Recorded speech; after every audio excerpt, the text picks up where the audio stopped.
Hi Sarah, great to see you. How's it going? Hi, it's going great, thank you. How are you? Yeah, all good. Thank you so much for being part of the Friends of Dorothy show at the Refuge. It is fantastic to have your work in that show. I know that the piece that you've got, Strangers, it was a collaboration with Jordan. I wanted to ask you a little bit about that piece, and then you've got some other really amazing stuff happening at the minute at Berry. So it would be great to talk about that as well. But to begin with, Sarah, thank you so much for getting involved in the Friends of Dorothy show at Refuge. It's incredible for me to have one of your works. I absolutely love it. And what made it really special for me was that it's a collaboration piece. So tell us about Strangers. I don't make many collaborative quilts. Like that's one of the exceptions actually. Yeah, so I met Jordon Taylor when we were doing School of the Dam together in I think 2014, 15. Yeah. Which is a anti-capitalist alternative MA program that runs on a labour exchange, and we just totally fell in love with each other. We were the queer craft weirdos, and we started collaborating. And yeah, that's the one big quilt that we've actually made. It was originally made for Strange Perfume, which was a queer book fair that was at South London Gallery a few years ago, and so it was really nice to have it out again. Um, Yeah. and it was such a pleasure doing it. And we're both really interested in kind of queer iconographies, and that piece is very much about the flowers and the references to the triangles, and also Yeah. the pride colours in the tassels. It's very much a kind of, it's quite abstract for me, which I think is Jordan's influence. But like one of my favourite memories is us sat. Jordan used to live on a canal boat, and we were sat in the park doing the blanket stitch along the edge, and I just remember that as like one of the happiest days of my life in the sunshine in the park. Like, it was really lovely. And then we ended up doing a project called Log Cabin that was kind of inspired by that was commissioned by Superbia. But I think it's reminded us, showing it again as well, that we need to do some more stuff together, Yeah, and we're you both so definitely do. busy. You definitely do. But It's amazing. And, Jordan's work is also really, really fantastic. So to have both of you in the show is incredible. And it's been getting loads of potential as well, which is great to see. Oh, great. Oh, yeah, I this is one of believe ours as well. This is a log cabin print that we did together. The walls are very bad because I just moved into this studio, and that was what was on top of the bag. But this is one of our prints that we made together. amazing. And I was going to say, you've been mad busy. So you've just moved house. Congratulations. And so happy to see you finally in. And as well as that, you've got another incredible show taking place right now at Berry Museum, which I absolutely loved as well. And like you say, a totally different vibe. The show's called Rabbit. Tell us about it. Yeah, Rabbit was, is a real, yeah, a really special show for me, and it took a while to be birthed. So it went along some bumpy roads, but it is essentially about how much I love rabbits and my very mangy stuffed toy rabbits, John and Peter, who I've dragged around the world with me my whole life. And it basically is a redo of my GCSE art, Amazing. which I desperately tried to find the GCSE sketchbook with my mum in the attic, but we couldn't find it. But yeah, I did a project about my rabbits and how much I liked rabbits for my GCSE, and I was thinking a lot about how we return to the same themes over and over again. And after my PhD, and kind of really this like deep focus on lesbian art and archives and communities, quite like emotionally heavy work, and like navigating other people's lived experience rather than my own in a lot of ways, although it was through the prism of like my experience of kind of intergenerational intimacies and friendships, and encountering this nostalgia in the archive and all of that. I wanted to do something a little bit like frivolous and joyful and silly. Yeah.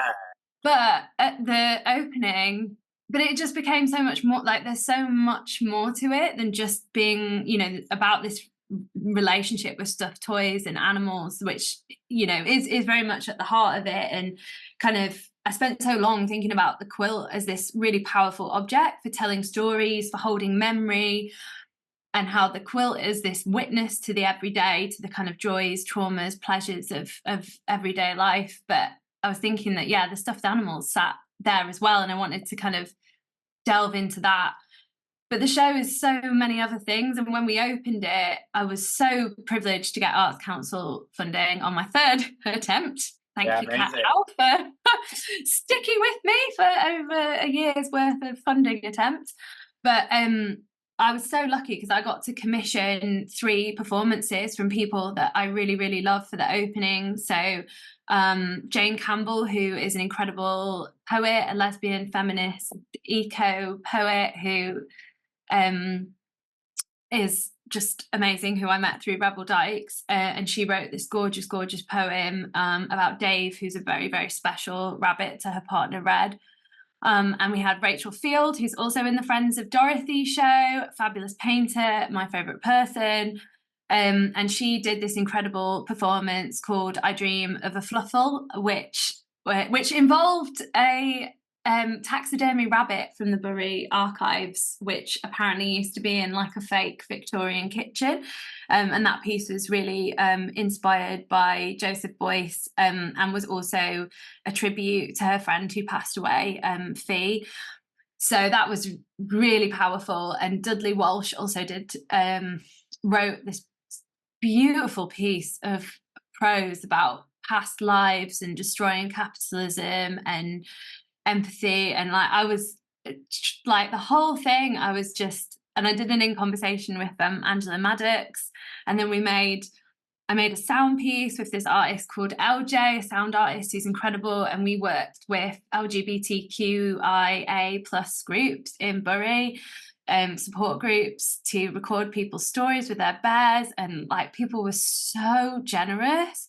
Yeah. And especially like I was trying not to cry like the entire opening day, and I was like, this is me trying to do something like more emotionally light, and like I just, and you know, we had really incredible people, especially the trans women that shared their stories, and the sound piece was just beautiful, heartbreaking and hopeful all at the same time, and just, you know, was brilliant. You know, I had this perspective of having access to softness, to femininity as a child, to have these rabbits, to be nurtured in those girly impulses, and to hear the stories of the women that didn't have access to that and how they found that later in life was just like, yeah. So that was me trying to do something emotionally casual. Well, absolutely not. Like I feel, you know, and there's so much in there. There's pieces about kind of Playboy culture and hyper femininity, and the like Playboy bunnies that were in all the early 2000s chick flicks that I grew up around. And then I had the W.H. Smith Playboy stationery sets before. Yeah. I mean, it's so great. It's something about the show that it's so emotionally connected, because all of our lived experience, like you say, you know, we can all relate to that blanket. I was like, oh my God, I think I had a blanket and a teddy bear called Benji.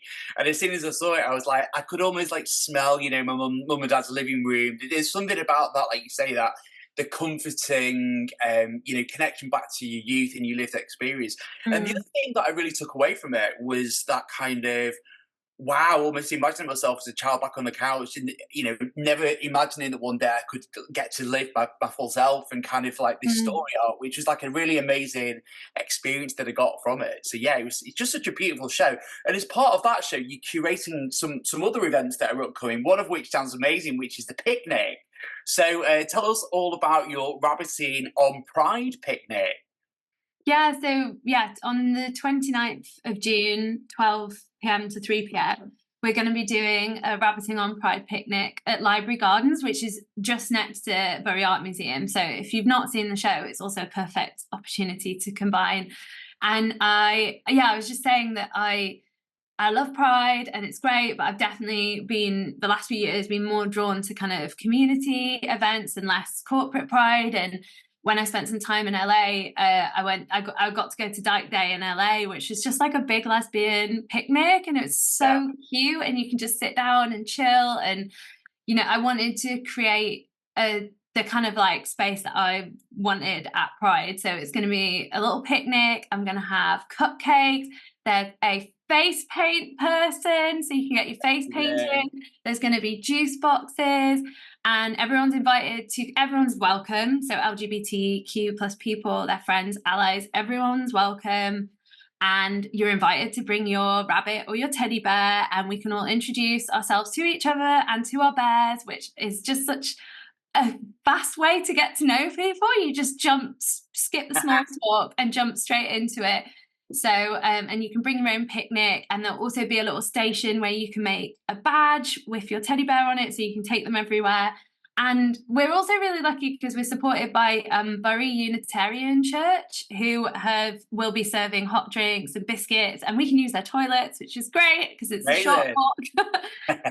So it's going to just be like a really lovely, chill day. It's a sober space as well, because I think that, you know, so much of Pride is around drinking and drugs, which is, you know, lovely at times. But I think it's important to have those like quieter, more intimate, chatty spaces, and spaces without drugs and alcohol as well. Yeah, it sounds absolutely amazing. So that's going to be on the 29th of June. I think it starts at 12 o'clock. Every friend of Dorothy, big shout out. I would love it if you can all show up and show some support to Sarah. Incredible artist, incredible friend of Dorothy. Thank you so much for talking to us today, Sarah, and enjoy the rest of your day. Thank you.